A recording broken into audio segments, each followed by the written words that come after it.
Good morning students. हम पिछली कक्षा में बीए सेकेंड ईयर में आपकी थर्ड यूनिट चल रही थी और उसमें हमने जापान का प्रधानमंत्री पढ़ा था कि जापान का जो प्रधानमंत्री है उसकी क्या योग्यताएं हैं, उसकी नियुक्ति किस प्रकार से होती है। तो देखिए, जापान का जो प्रधानमंत्री है, क्योंकि जापान में संसदीय शासन व्यवस्था है और संसदीय शासन व्यवस्था में दो तरह की कार्यपालिका पाई जाती है, नाम मात्र की और वास्तविक। नाम मात्र की कार्यपालिका का अध्यक्ष सम्राट है और वास्तविक कार्यपालिका का अध्यक्ष मंत्रिमंडल और प्रधानमंत्री है। तो हम देखते हैं कि संसदीय शासन व्यवस्था में मंत्रिमंडलात्मक शासन व्यवस्था होती है और उसमें कैबिनेट को, मंत्रिमंडल को बहुत महत्वपूर्ण शक्तियां प्राप्त हैं और मंत्रिमंडल का संचालन प्रधानमंत्री के द्वारा किया जाता है, क्योंकि प्रधानमंत्री जो कि बहुमत दल का नेता होता है वही वास्तव में शासन की शक्तियों का वास्तविक रूप में प्रयोग करता है। तो हमने पिछली कक्षा में जापान के प्रधानमंत्री के पद की योग्यता नियुक्ति के बारे में पढ़ा था। तो किस प्रकार से हम देखते हैं कि जापान में प्रधानमंत्री का पद जो है संविधान द्वारा लिखित रूप में वहां पर प्रदान किया गया है। ब्रिटेन के संविधान में हम देखते हैं कि ब्रिटेन में वहां पर जो राष्ट्रपति ब्रिटेन में जो है वहां पर प्रधानमंत्री का पद किस प्रकार से हम देखते हैं कि वहां पर संवैधानिक विकास के द्वारा वहां संविधान का जो है अस्तित्व हुआ है। वहां संविधान लिखित रूप में नहीं है ब्रिटेन में अलिखित संविधान है और वहां पर संविधान जो है संवैधानिक विकास का परिणाम है। तो इस प्रकार जापान में संसदीय शासन व्यवस्था है और जापान में संविधान लिखित रूप में है, इसलिए संविधान में जो है प्रधानमंत्री की शक्तियां, कार्य पूरी तरह से वर्णित है स्पष्ट रूप से। तो हमने पिछली कक्षा में देखा था कि प्रधानमंत्री की योग्यता एवं नियुक्ति के बारे में हमने योग्यताएं समझी थी, किस प्रकार से जो है प्रधानमंत्री जो है दो योग्यताएं हमने बताई थी। और हम देखते हैं कि वर्तमान जापानी संविधान के अंतर्गत, तो देखिए वर्तमान जापानी संविधान के अंतर्गत वर्तमान जापानी संविधान के अंतर्गत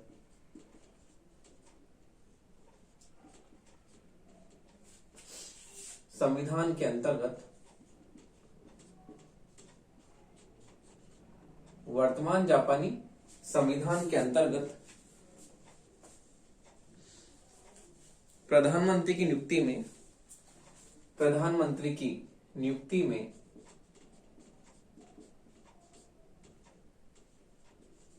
प्रधानमंत्री की नियुक्ति में सम्राट प्रधानमंत्री की नियुक्ति में सम्राट को कोई वास्तविक शक्ति, सम्राट को कोई वास्तविक शक्ति, कोई वास्तविक शक्ति एवं अधिकार, सम्राट को कोई वास्तविक शक्ति एवं अधिकार प्राप्त नहीं है, एवं अधिकार प्राप्त नहीं है।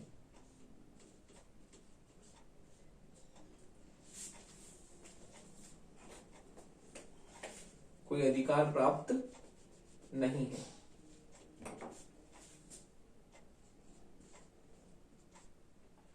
सम्राट को कोई अधिकार प्राप्त नहीं है। तो देखिए, सम्राट जो है प्रधानमंत्री पद पर केवल उसी व्यक्ति को, तो देखिए संविधान के अनुच्छेद 6 के अनुसार, तो देखिए संविधान के अनुच्छेद के अनुसार सम्राट प्रधानमंत्री पद, तो देखिए सम्राट प्रधानमंत्री पद पर, सम्राट प्रधानमंत्री पद पर, प्रधानमंत्री पद पर केवल उसी व्यक्ति को ही नियुक्त कर सकता है। प्रधानमंत्री पद पर केवल उसी व्यक्ति को ही, केवल उसी व्यक्ति को ही उसी व्यक्ति को ही नियुक्त कर सकता है, नियुक्त कर सकता है जिसे डायट ने, जिसे डायट ने मनोनीत, जिसे डायट ने मनोनीत किया है।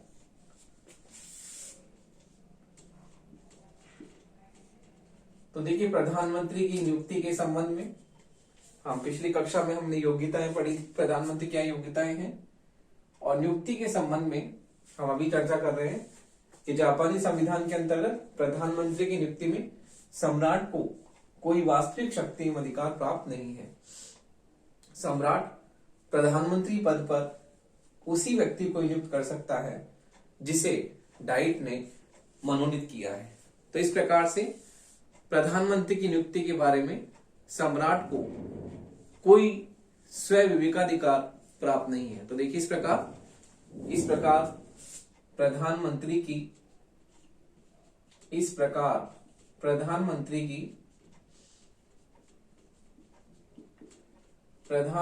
की नियुक्ति के बारे में, प्रधानमंत्री की नियुक्ति के बारे में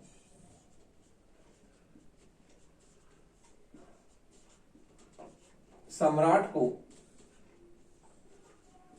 कोई स्व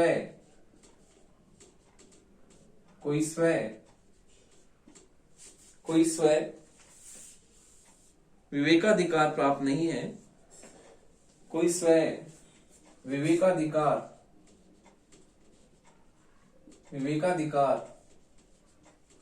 प्राप्त नहीं है,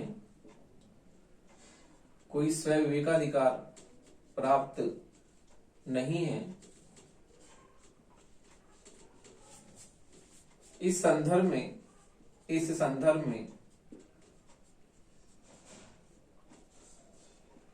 उसे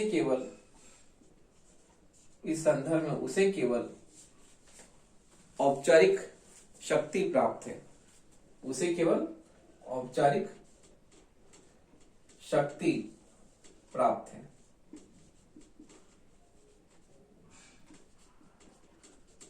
तो देखिए, पिछली कक्षा में हमने सम्राट की प्रधानमंत्री पद की योग्यताएं हमने पढ़ी थी कि प्रधानमंत्री पद के लिए आवश्यक योग्यताएं क्या हैं, वो हमने पिछली कक्षा में चर्चा की थी।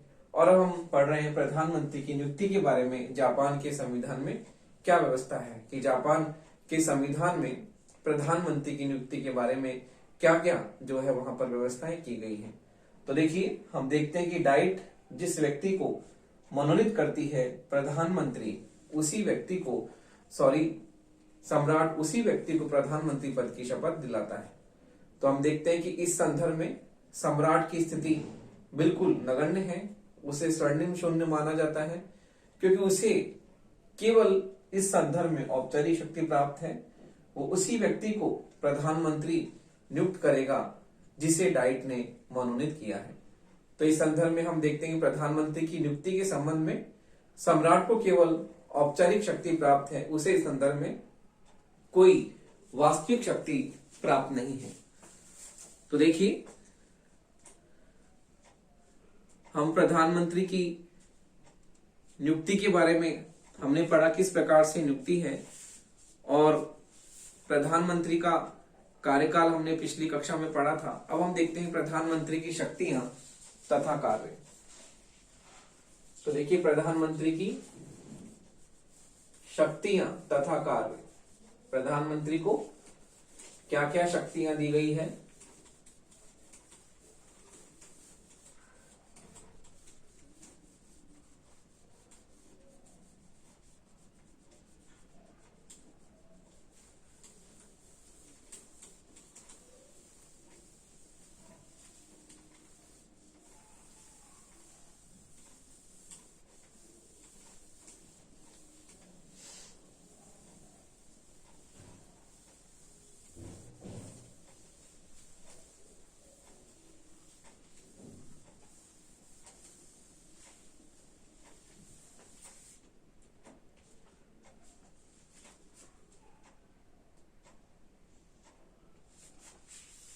देखिए, प्रधानमंत्री की शक्तियां तथा कार्य।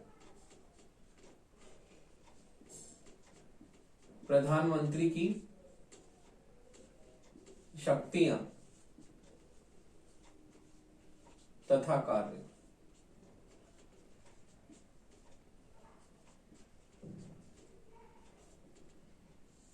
प्रधानमंत्री की शक्तियां तथा कार्य।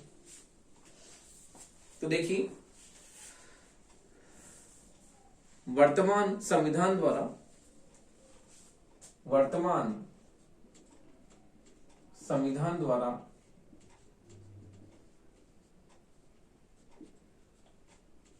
वर्तमान संविधान द्वारा जापान में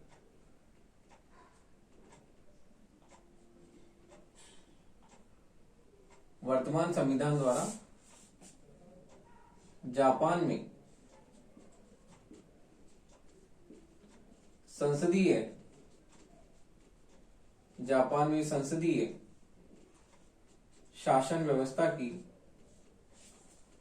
जापान में संसदीय शासन व्यवस्था की स्थापना की गई है।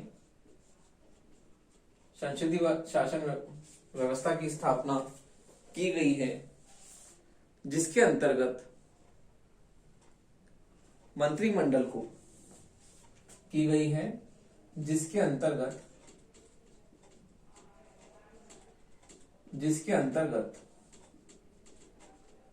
मंत्रिमंडल को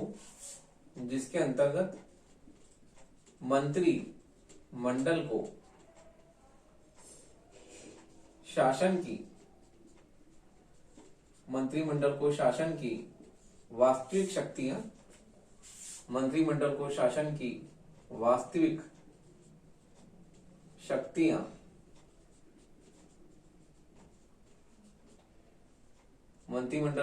की वास्तविक शक्तियां सौंपी गई हैं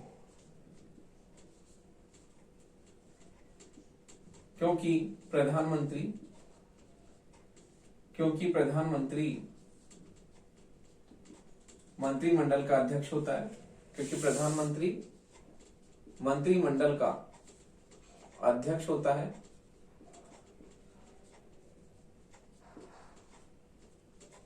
प्रधानमंत्री मंत्रिमंडल का अध्यक्ष होता है। इसलिए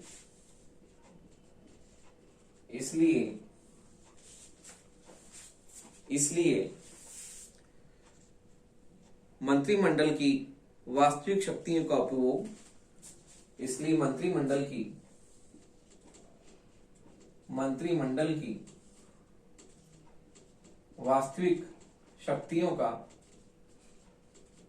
मंत्रिमंडल की वास्तविक शक्तियों का उपभोग उसी के द्वारा मंत्रिमंडल की वास्तविक शक्तियों का उपभोग उसी के द्वारा किया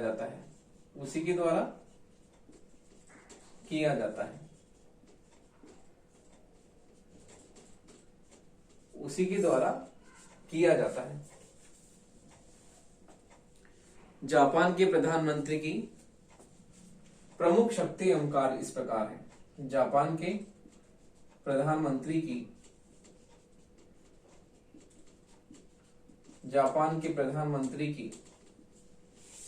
प्रमुख शक्तियां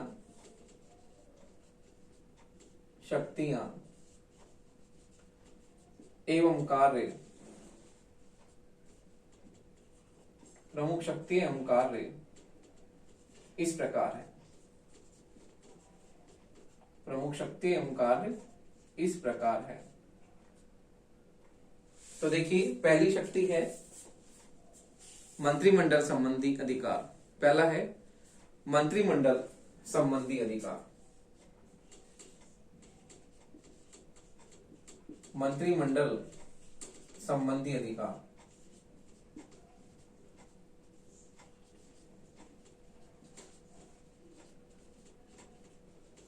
देखिए, प्रधानमंत्री मंत्रिमंडल का निर्माण संचालन करता है और मंत्रिमंडल के संबंध में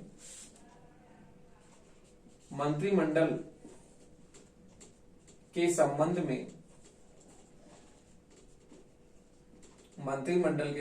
में उसकी शक्तियां निम्न है। मंत्रिमंडल के संबंध में उसकी शक्तियां निम्न है। तो देखिए, प्रधानमंत्री मंत्रिमंडल के निर्माण में उसकी अहम भूमिका होती है, उसके संचालन में अहम भूमिका होती है और मंत्रिमंडल के अंत में भी उसकी अहम भूमिका होती है। तो इस प्रकार मंत्रिमंडल का संचालन उसी के द्वारा किया जाता है और इस संबंध में उसकी प्रमुख शक्तियां इस प्रकार है। तो देखिए, प्रधानमंत्री की मंत्रिमंडल संबंधी शक्तियां हम देखते हैं। इसमें मंत्रिमंडल संबंधी अधिकार में हम देखते हैं कि पहला पॉइंट है, प्रधानमंत्री मंत्रिमंडल का जो है निर्माण करता है। प्रधानमंत्री मंत्रिमंडल का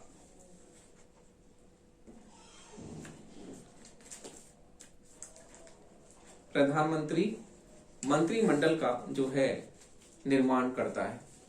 तो देखिए, मंत्रिमंडल की पहली शक्ति है उसकी प्रधानमंत्री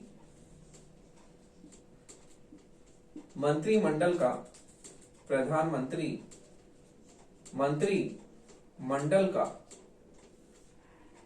निर्माण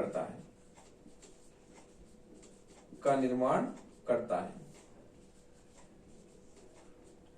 तो देखिए, मंत्रिमंडल के निर्माण में उसकी अहम भूमिका होती है। किस प्रकार वो मंत्रियों को नियुक्त करता है और उसमें उसे इस बात का ध्यान रखना होता है कि अधिकांश जो मंत्री होते हैं वो डाइट के ही सदस्य होते हैं। तो डाइट के सदस्यों को ही वो मंत्रिमंडल पद की शपथ दिलाता है। बाहर से भी हो सकते हैं, लेकिन अधिकांश मंत्री जो होते हैं वो डाइट के अंदर से ही होने चाहिए, वो डाइट के सदस्य होने चाहिए। तो देखिए, इस प्रकार विभिन्न विभागों का उनमें बंटवारा करता है और उप प्रधानमंत्री को भी जो है वो नियुक्त करता है। अगला है, प्रधानमंत्री मंत्रिमंडल का संचालन करता है। तो देखिए, मंत्रिमंडल संबंधी शक्ति में दूसरी शक्ति है, प्रधानमंत्री मंत्रिमंडल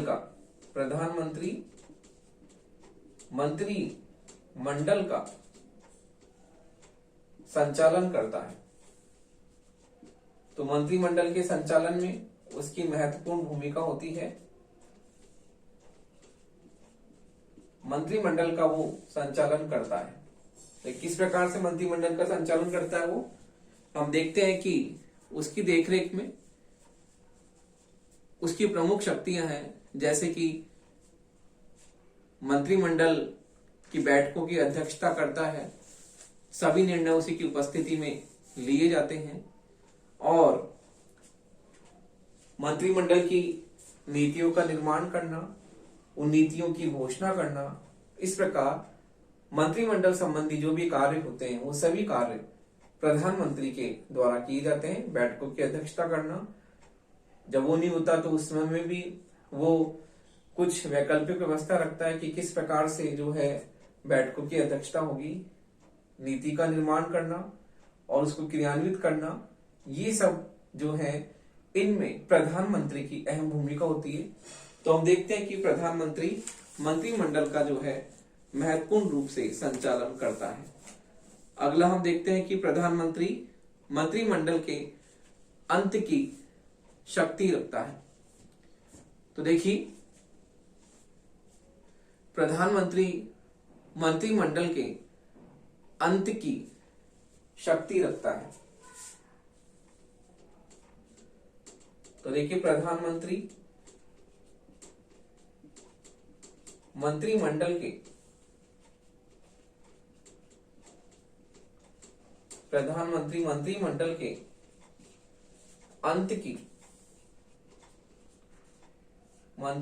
के अंत की शक्ति रखता है। तो देखिए हम देखते हैं कि प्रधानमंत्री किसी भी समय किसी भी मंत्री से वो अपना त्याग पत्र मांग सकता है, और यदि वह मंत्री अपना त्याग पत्र देने से इनकार कर सकता है तो ऐसी स्थिति में प्रधानमंत्री उसे तुरंत जो है उसे निकाल सकता है। और हम देखते हैं कि जब प्रधानमंत्री अपना त्यागपत्र दे देता है तो उस समय पूरा मंत्रिमंडल को त्यागपत्र देना पड़ता है, क्योंकि प्रधानमंत्री के त्यागपत्र देने के साथ ही पूरा मंत्रिमंडल बर्खास्त हो जाता है। और इस प्रकार हम देखते हैं कि मंत्रिमंडल का अंत हो जाता है और फिर दोबारा से इलेक्शंस होते हैं, नई सरकार निर्वाचित होती है। तो इस प्रकार प्रधानमंत्री मंत्रिमंडल के अंत में महत्वपूर्ण भूमिका जो है अपनी निभाता है। तो इस प्रकार हम देखते हैं कि मंत्रिमंडल के संबंध में उसकी शक्तियां हमने देखी, किस प्रकार से मंत्रिमंडल के संबंध में उसे व्यापक शक्तियां प्राप्त हैं। तो इस प्रकार हम अगली जो है उसकी शक्ति देखते हैं। अगली शक्ति है उसकी डाइट संबंधी अधिकार। तो देखिए प्रधानमंत्री की अगली शक्ति है, अगला अधिकार है उसका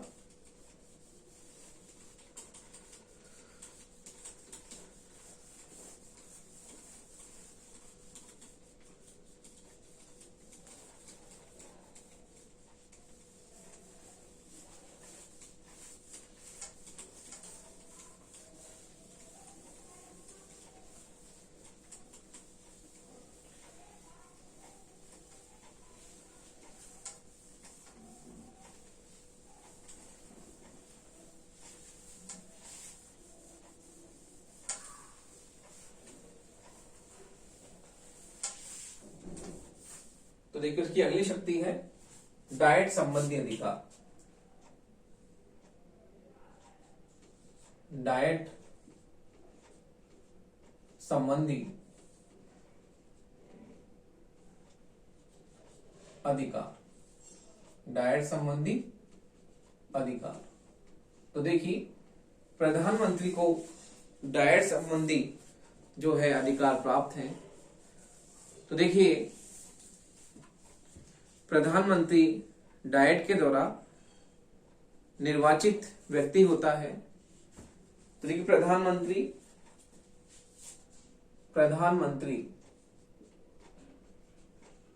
डाइट के द्वारा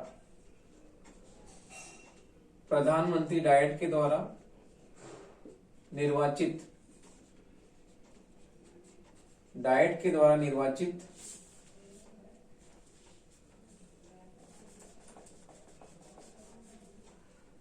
डाइट के द्वारा निर्वाचित व्यक्ति होता है।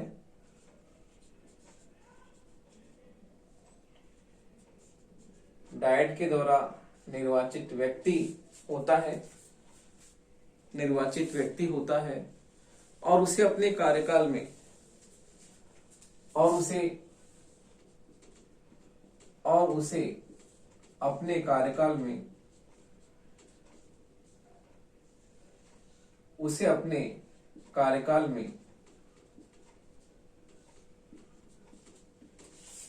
प्रथम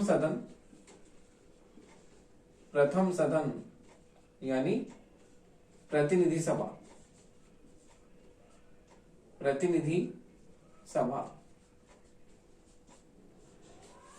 और उसे अपने कार्यकाल में प्रथम सदन का बहुमत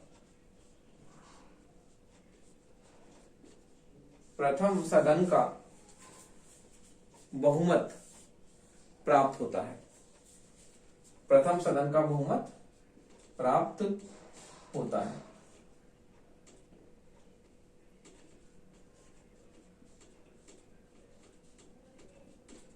तो देखिए इस प्रकार प्रधानमंत्री डाइट के द्वारा निर्वाचित व्यक्ति होता है और अपने कार्यकाल में उसे प्रथम सदन यानी प्रतिनिधि सभा का बहुमत प्राप्त होता है। तो हम देखते हैं प्रधानमंत्री जो है डाइट के दोनों सदनों का विशेषकर प्रथम सदन का नेतृत्व करता है। तो देखिए व्यवहार में दोनों सदनों का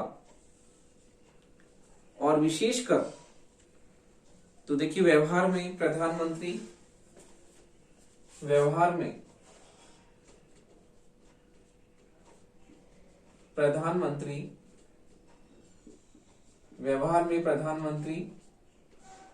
दोनों सदनों का लेकिन विशेषकर प्रथम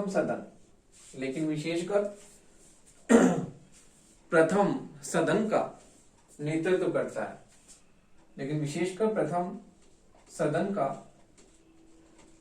नेतृत्व करता है। देखिए प्रधानमंत्री के डाइट संबंधी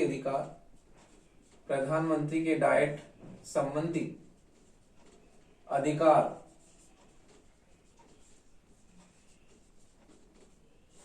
निम्न है। प्रधानमंत्री के डाइट संबंधी अधिकार निम्न है। तो देखिए इस प्रकार से व्यवहार में वो दोनों सदनों का नेतृत्व करता है, लेकिन विशेषकर प्रथम सदन का नेतृत्व वो करता है। और प्रधानमंत्री के डाइट संबंधी अधिकार इस प्रकार है। तो देखिए उसके डाइट संबंधी अधिकार किस प्रकार से हैं। पहला है कि प्रधानमंत्री के नेतृत्व में मंत्रिमंडल डाइट में प्रधानमंत्री के नेतृत्व में प्रधानमंत्री के नेतृत्व में मंत्रिमंडल डाइट में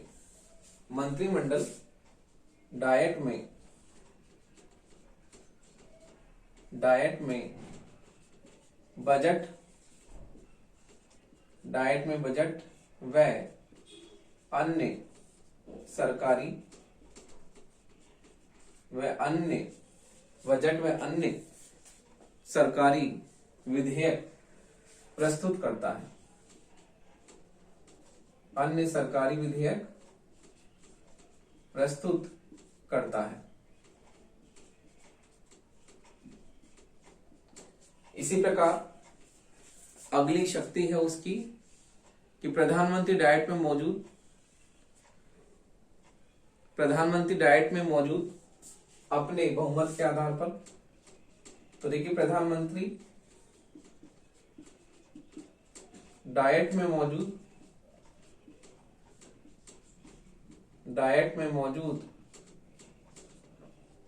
अपने बहुमत के आधार पर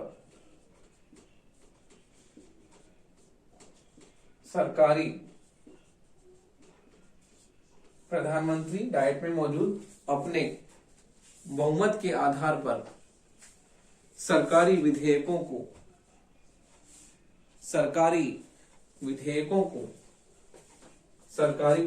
को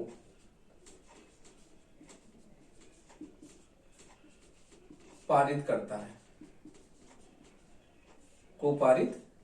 है। तो देखिए डाइट संबंधी शक्ति में हमने देखा कि प्रधानमंत्री की डाइट संबंधी महत्वपूर्ण शक्तियां उसे प्राप्त है।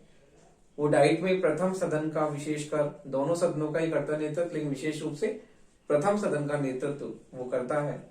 और प्रधानमंत्री के नेतृत्व में मंत्रिमंडल डाइट में बजट व अन्य सरकारी विधेयक प्रस्तुत करता है। तो देखिए इस प्रकार से प्रधानमंत्री के नेतृत्व में मंत्रिमंडल डाइट में अपना बजट व अन्य सरकारी विधेयकों को प्रस्तुत करता है। उसी प्रकार से प्रधानमंत्री डाइट में मौजूद अपने बहुमत के आधार पर सरकारी विधेयकों को पारित करता है। तो इस प्रकार हम देखते हैं कि डाइट के संबंध में प्रधानमंत्री को महत्वपूर्ण शक्तियां प्राप्त है।